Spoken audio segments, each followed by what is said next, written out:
we are wrapping up with the pig.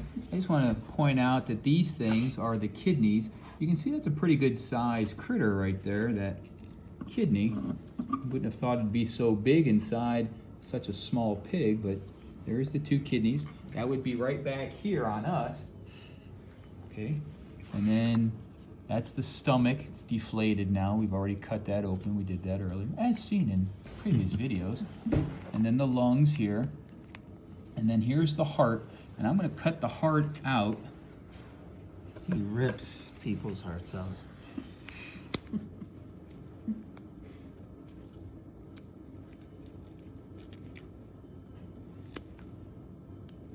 He's cutting through.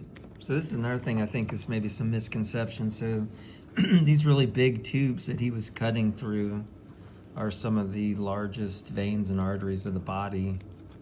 And they lead to, when the heart's pumping blood out, and some of it goes up through, this is the aorta, really big one, and then this is goes to an artery, it goes to the lungs, and those aren't the, I think Mr. Urban's going to mention here, those, when people have heart attacks, those aren't the ones that get blocked and cause heart attacks. Those are huge. So there's the heart itself, the way it would be.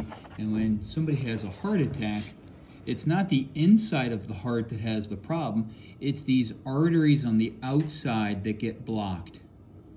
The arteries supplying blood to the muscle.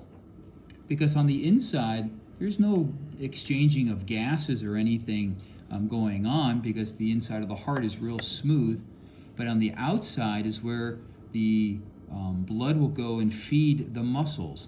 And so when you have a heart attack, it's these things right here. As you can see, that pink one right down there that branches off right over to here. And so that's what a heart attack is. It's on the outside of the heart, not the inside of the heart. You can, so it goes that way. You can see how easy, those things are tiny. So you can see over, 50, 60, 70 years of things going through those little tiny tubes that it could get plugged. Especially if you've got a high bacon diet. High what? High bacon. Or I'm going to cut the heart now. Exhibit 1. Things that lead to plugging of those. Not really. I suppose donuts aren't the worst thing. The bacon's probably worse. Okay, so all I've done is cut the heart. So now, sometimes you can see really well the 4 chambers of the heart, the 2 atriums on top, the 2 ventricles on the bottom. This one, it's all slippery too. Not really doing a very good job seeing it. You can see the ventricles down there. That's the meaty part of the muscle, the very strong part that squeezes the blood so that it goes throughout our body. Again, blue means it's coming from the vein with very little oxygen. Pink means it's coming from the lungs with lots of oxygen. So the heart is just a big pump.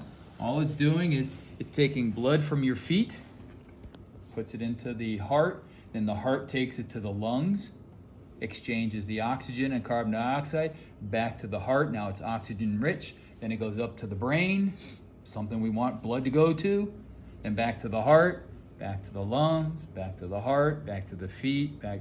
Okay, you get the idea. It's just a constant circulation. It takes about a minute, if I remember correctly, for the blood to circulate inside your body. You look at what he's talking about too from the outside. These are the upper chambers. They're really not very muscular. They just collect blood. Those are the atria, an atrium. And then, like he said, the big, huge muscular part that makes up the ventricles, which does that pumping. So that's the muscular ventricles, and these are the soft atria, top chambers.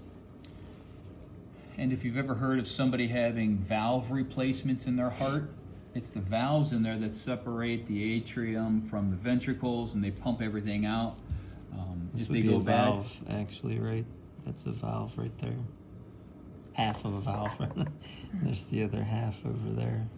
Arnold Schwarzenegger, because of all the steroids he did, had to have all of his valves replaced. Sometimes they use mechanical ones, and sometimes they take valves from pigs and actually put them into people.